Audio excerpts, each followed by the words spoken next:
Hello friend, स्वागत है मेरे यूट्यूब चैनल में। आज देखेंगे बिहार एसएससी स्पीडी समर विज्ञान 58 क्वेश्चन नंबर 1। प्रथम अंतर्राष्ट्रीय पर्यावरण सम्मेलन कहाँ किया गया था? स्टॉकहोम में। प्रथम अंतर्राष्ट्रीय पर्यावरण सम्मेलन कहाँ किया गया था? स्टॉकहोम में। पृथ्वी दिवस कब मनाया जाता है? 22 अप्रैल को। पृथ्वी दिवस कब मनाया जाता है? 22 अप्रैल को। विश्व ओजोन संरक्षण दिवस किस तिथि को मनाया जाता है? 16 सितंबर। विश्व ओजोन संरक्षण दिवस किस तिथि को मनाया जाता है? 16 सितंबर। जैविक घटक का कौन सा भाग नहीं है? वायु। जैविक घटक का कौन सा भाग नहीं है? वायु।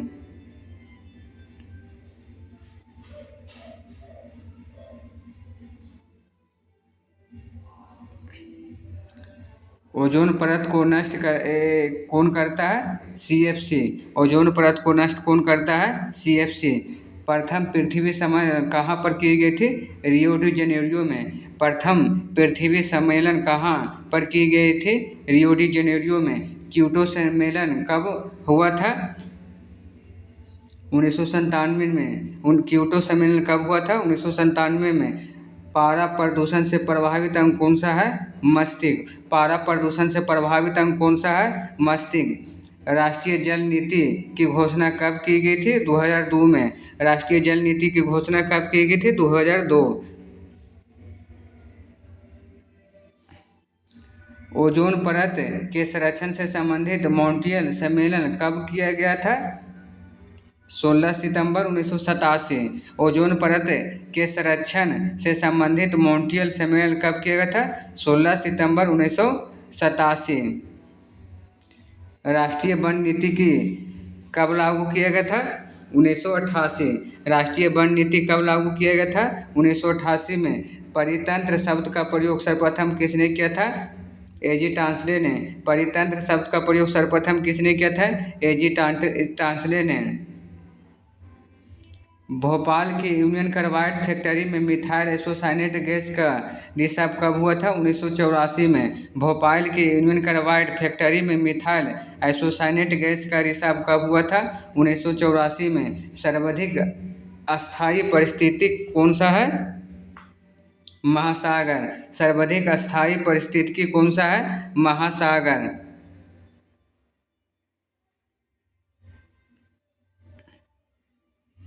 जैव विविधता दिवस कब मनाई जाती है? 22 मार्च को। जैव विविधता दिवस कब मनाया जाता है? 22 मई को। जैव विविधता दिवस कब मनाई जाती है? 22 मई को।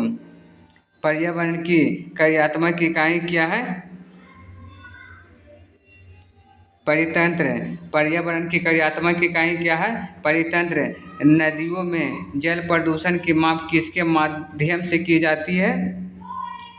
ऑक्सीजन की धुली हुई मात्रा से। नदियों में जल प्रदूषण की माप किसके माध्यम से की जाती है? ऑक्सीजन की धुली हुई मात्रा से। विश्व पर्यावरण दिवस कब मनाया जाता है? 5 जून को। विश्व पर्यावरण दिवस कब मनाया जाता है? 5 जून को। क्योटो प्रोटोकॉल कब से प्रभावी हुआ था? 2005 से। क्योटो प्रोटोकॉल कब से प्रभावी हुआ था? 2005 से। पृथ्वी का औसत तापमान कितना होता है? 14 डिग्री सेंटीग्रेड। पृथ्वी का औसत तापमान कितना होता है? 14 डिग्री सेंटीग्रेड। निम्नलिखित में से ग्लोबल वार्मिंग को प्रभावित करने वाला मुख्य घटक कौन सा है? CO2। निम्नलिखित में से ग्लोबल वार्मिंग को प्रभावित करने वाला मुख्य घटक कौन सा है? CO2। वायु प्रदूषण शीशा से प्रभावित अंग कौन सा है? उदर। वायु प्रदूषण शीशा से प्रभावित अंग कौन सा है? उदर। क्योटो सम्मेलन का मुख्य उद्देश्य क्या है? CO2 को कम करना। क्योटो सम्मेलन का मुख्य उद्देश्य क्या है? CO2 को कम करना। परितंत्र में ऊर्जा का मुख्य स्रोत क्या है? सूर्य। परितंत्र में ऊर्जा का मुख्य स्रोत क्या है? सूर्य। प्रथम बार इकोलॉजी शब्द का प्रयोग किसने किया था? रिटर ने। प्रथम बार इकोलॉजी शब्द का प्रयोग किसने किया था? रिटर ने। प्रथम बार इकोलॉजी शब्द का प्रयोग किसने किया था? रिटर ने। सर्वप्रथम ग्रीन हाउस गैसों का संकल्पना किसने किया था? जोसेफ फोरियर ने। सर्वप्रथम ग्रीन हाउस गैसों का संकल्पना किसने किया था? जोसेफ फोरियर ने। सर्वप्रथम ग्रीन हाउस गैसों की संकल्पना किसने किया था? जोसेफ फोरियर ने। विश्व वन दिवस कब मनाया जाता है? 21 मार्च को। विश्व वन दिवस कब मनाया जाता है?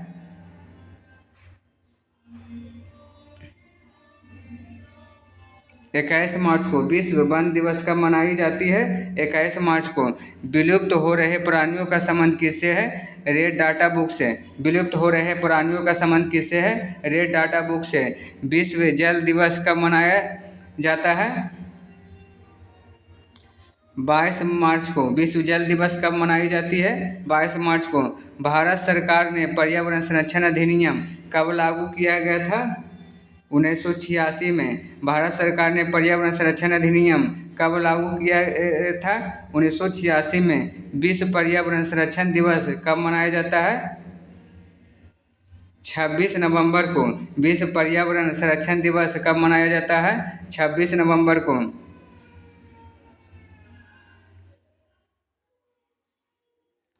पर्यावरण संरक्षण के लिए कार्य करने वाली अंतर्राष्ट्रीय एजेंसी कौन सा है?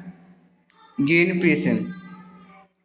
पर्यावरण संरक्षण के लिए कार्य करने वाली अंतर्राष्ट्रीय एजेंसी कौन है? Green peas.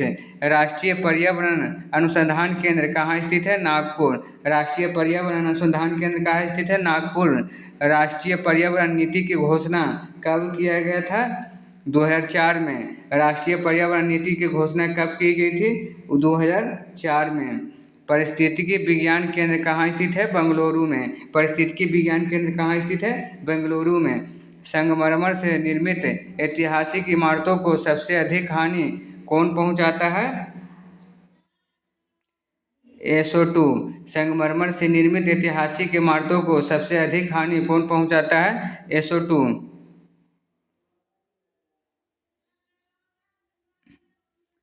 अपघटक के अंतर्गत कौन आते हैं? A तथा B। अपघटक के अंतर्गत कौन आते हैं? कवक और जीवाणु। अपघटक के अंतर्गत कौन आते हैं? कवक और जीवाणु। ग्रीन हाउस गैस के कारण कौन नहीं है? ऑक्सीजन। ग्रीन हाउस गैस के कारण कौन नहीं है? ऑक्सीजन। विश्व अर्ध भूमि दिवस कब मनाया जाता है? 2 फरवरी को। विश्व अर्ध भूमि दिवस कब मनाया जाता है? 2 फरवरी को। ऊर्जा पिरामिड सदैव होता है सीधा। ऊर्जा पिरामिड सदैव होता है सीधा। मानव जनित पर्यावरण प्रदूषण कहलाता है एंथ्रोपोलॉजी। मानव जनित पर्यावरणीय प्रदूषण कहलाता है एंथ्रोपोजेनिक। मानव जनित पर्यावरणीय प्रदूषण क्या कहलाता है? एंथ्रोपोजेनिक। हेलो फ्रेंड, ऐसी वीडियो देखने के लिए हमारे चैनल को सब्सक्राइब और लाइक करें। मिलते हैं नेक्स्ट वीडियो के साथ। धन्यवाद।